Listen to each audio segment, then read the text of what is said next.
Welcome, my friends, to the PM-SPIRATION newsletter.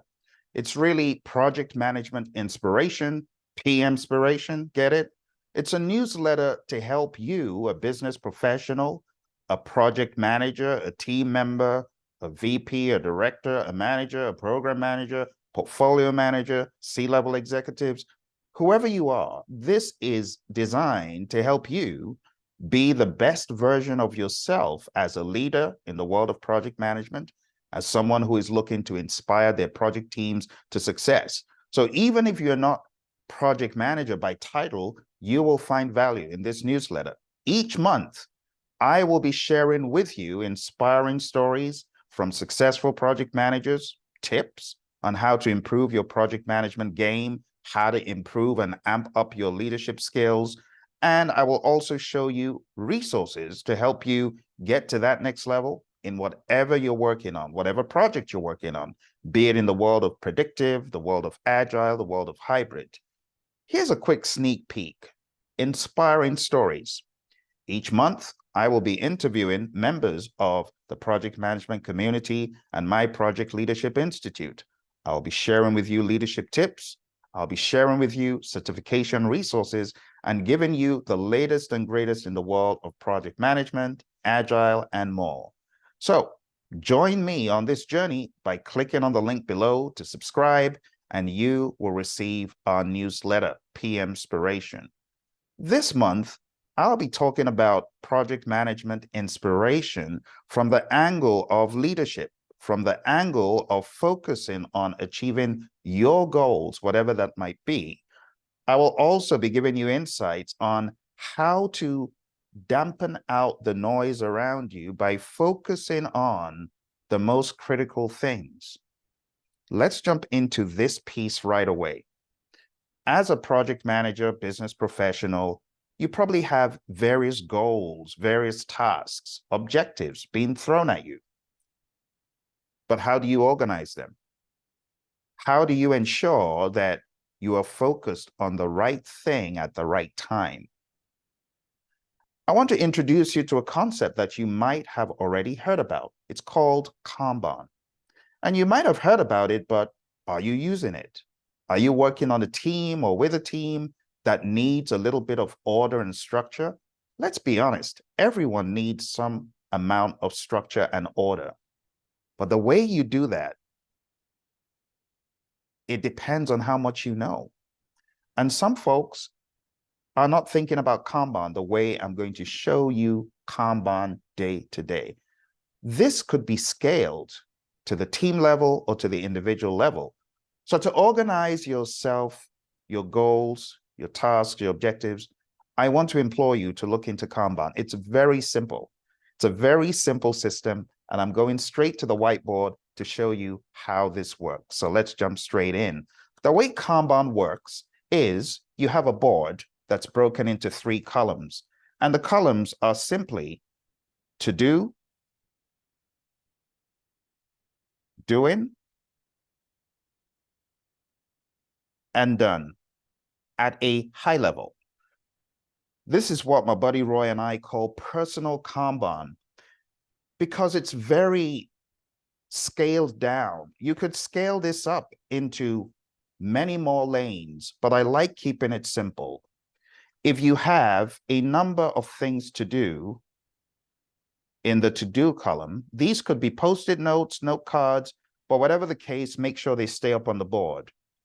Your task as a business professional is to look at those things, goals, tasks, whatever they are, ensure that you truly understand them, because sometimes, for example, number 1 here, right?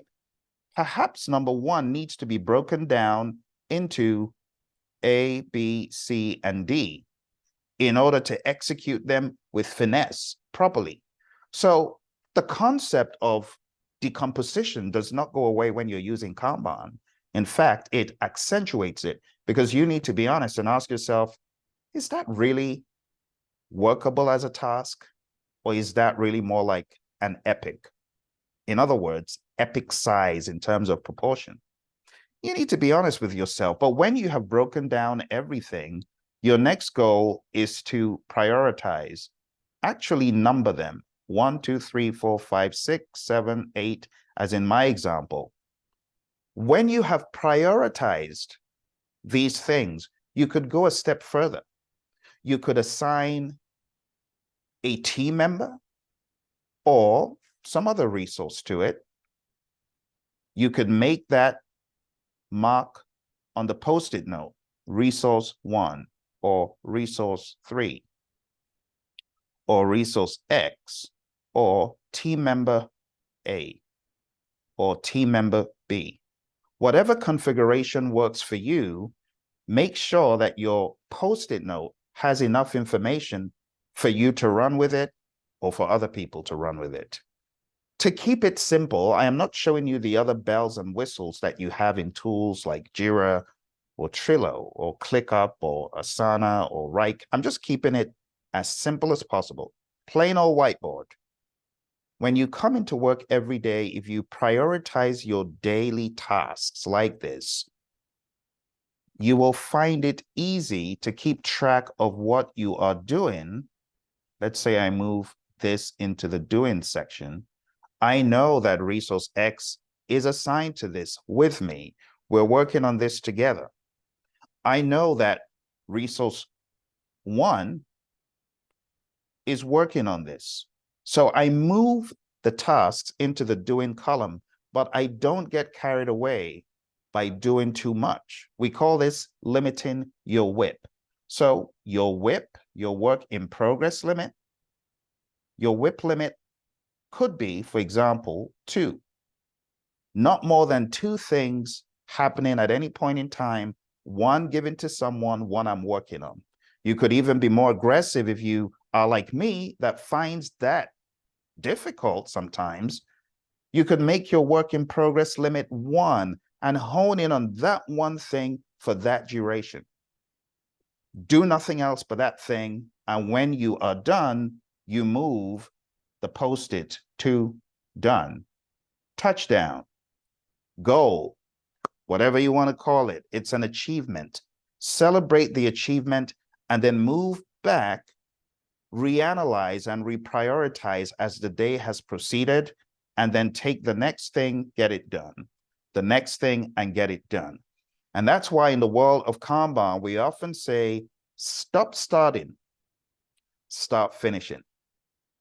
And this is one of the major things I want you to take away from this month, prioritizing the things you need to work on, focusing on that thing and like an arrow going straight to it, hitting it, getting it done, moving to the next thing.